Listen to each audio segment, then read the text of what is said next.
Howdy. Today is November 27th, I think, Monday. I'm in Pacifica. Take a look around.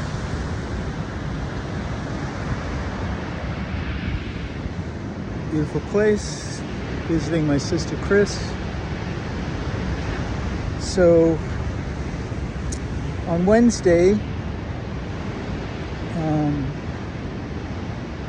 I had a surgical consultation,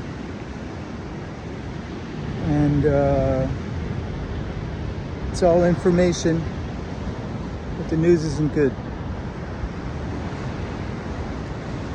I spent the weekend up at Red Dog's land where we had the the Thanksgiving Council for the Rainbow, helping to plan next summer's Rainbow Gathering. It was wonderful. It gave me plenty of time not to think about this. And when I got here last night, I was able to finally have a conversation with my sister, who's a medical professional, and go over everything. So what they were recommending, as I said last time, I'll just give a quick rundown.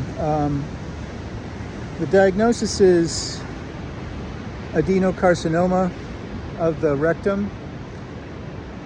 For those of you that need the update, it's a 4-centimeter lesion, about 15 to 20 centimeters into my rectum, and a 1.3 centimeter mass inside of the nearest lymph node.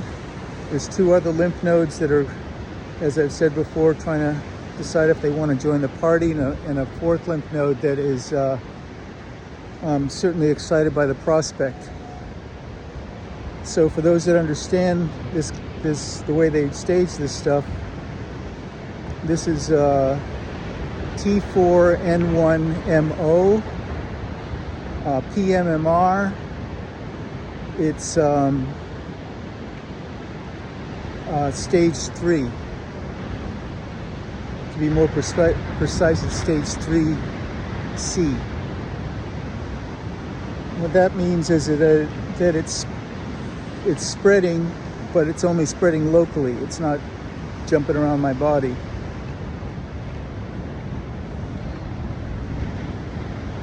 So what they're recommending is something different than what I was told initially. Initially, I was told it would be chemotherapy followed by chemo and radiation, followed by a possibility of surgery. They switched it up, and they want to do what's called chemo radiation together to start, and followed by a course of chemotherapy. It would be something like 12 to 18 weeks, then reassessed for surgery.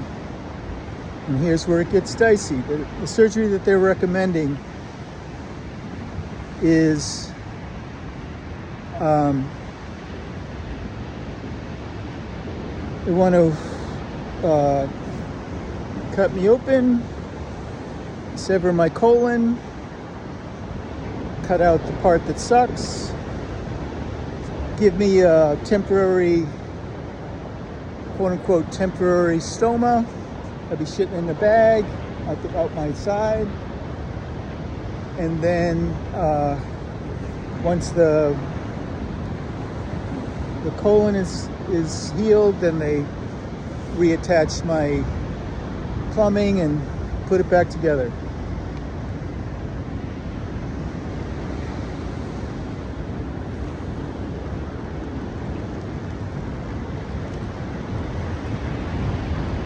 At this point, I'm looking at it as this is information. It's stuff for me to I need to get all the information that I can before I decide what I'm going to do.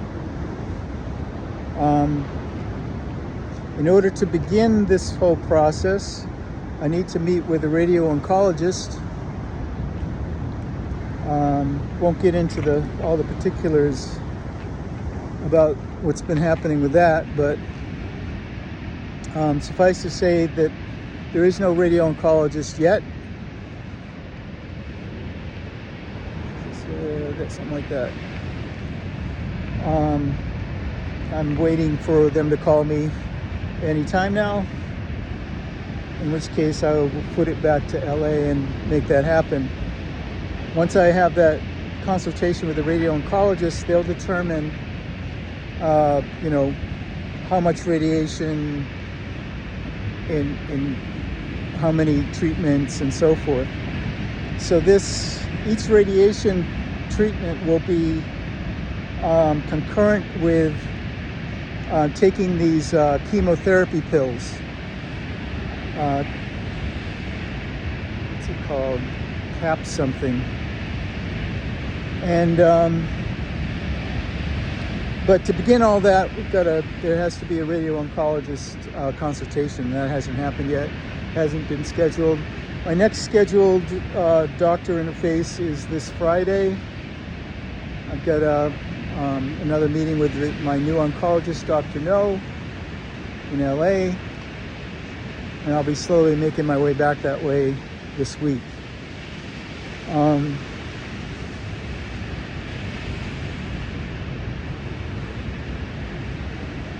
I've said to them that my preferred solution or treatment option is immunotherapy. There's actually an immunotherapy drug that's gone through trials that have been the most successful medical trials in the history of medicine, in that all 12 people in the study had 100% remission. Problem with that is that they were only stage 1 and stage 2, so I wouldn't be eligible for that at the moment. And that should cost $99,000 a shot, and there's 6 infusions.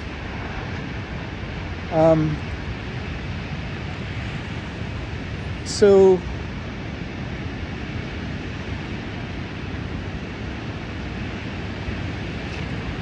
initially I was told that I would do the chemotherapy first, and that would require a PICC line or a port to be put in, and that's why I started the GoFundMe, to make sure that I had enough money to pay for the 3 months of treatment rent. And unfortunately, we've only raised a little over $5,000, which is only enough for first and security. So given that, I'm going to contact them today or tomorrow and let them know that the whole thing has been pushed back. The first scheduled infusion isn't until January 2nd, but that's a really fluid date, because I would have to go through the whole chemoradiation treatment first, and we haven't even started that, and I'm not sure that I'm going to. I'm not sure if I'm even able to, because of the amount of radiation I've had in the past. This is all what has to happen in this consultation with the radiation oncologist. So a lot of things up in the air right now. Don't have a lot of answers.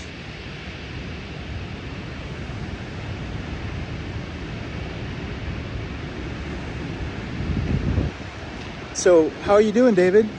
Well, I got to tell you, I feel really good, actually, physically. The sensations in my rectum are minimal. for the first time. I think by the grace of goodness, 2 weeks ago, a friend of mine whose son just passed of liver cancer, she had prepared some cannabis suppositories for him that he never ended up using. And she was going through her stuff. He just recently passed. She was going through her stuff, and she realized she had this medicine, and she was like, I wonder what's going to happen with that. And then something said, you should check in on David. And she did, and she contacted me and said, hey, I've got these suppositories if you're interested. And so they're basically RSO but suppositories. And the wonderful thing about these is you don't get high. So I can go around and be a normal person while I'm taking these, which is wonderful. But what I have been doing is doing RSO orally in addition. So we're hitting it from both sides. So that's what's up with that. And it seems to be I think we may have slowed it down from spreading. I'm hoping that we have. And at some point I would love to be able to do, some sort of scan or something to see where we're at, if it's as bad as it was a month ago. I'm still waiting for my friends in Oregon to come through with the RSO that I ordered, but I just got off the phone with them, and they still haven't gotten their act together. So it's a good thing the universe is looking out, and I have these other friends that have stepped up, so I could at least get going with this. And I'm doing another focus is the alkalinity, where cancer cells can't exist in an alkaline environment. So if you can make your system alkaline, in theory, that should be anti-cancer in and of itself. So that's a focus. The 10,000 milligrams of vitamin C a day, that's another focus. I'm still taking the apricot seeds, 3 a day. Sometimes just 2 a day, just to make sure it doesn't turn to arsenic, if that's what it is, or cyanide. That's supposed to be anti-cancer. Lots of blueberries. So this cancer story is, it's got a lot of moving parts right now, and I don't have a lot of answers. And but the only thing that matters is how I am right now. And right now I feel really good. And I guess I can't, but so where's my finger? Okay. Right there is where the launch is for the Pacifica launch site for paragliding. And unfortunately it's not really happening today, but it could happen tomorrow. It's just wonderful to know that I'm no mere mortal. I am that person that can fly, when the conditions are right. So, sorry I don't have more concrete, definitive, whatever the fuck for y'all, but welcome to my world.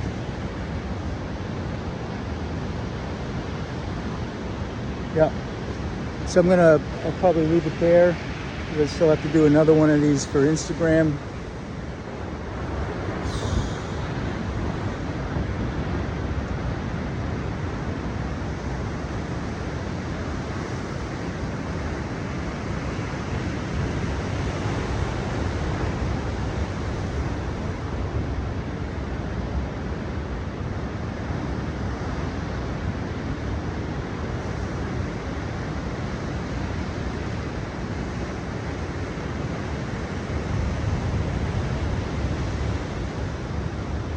Remember, we love you.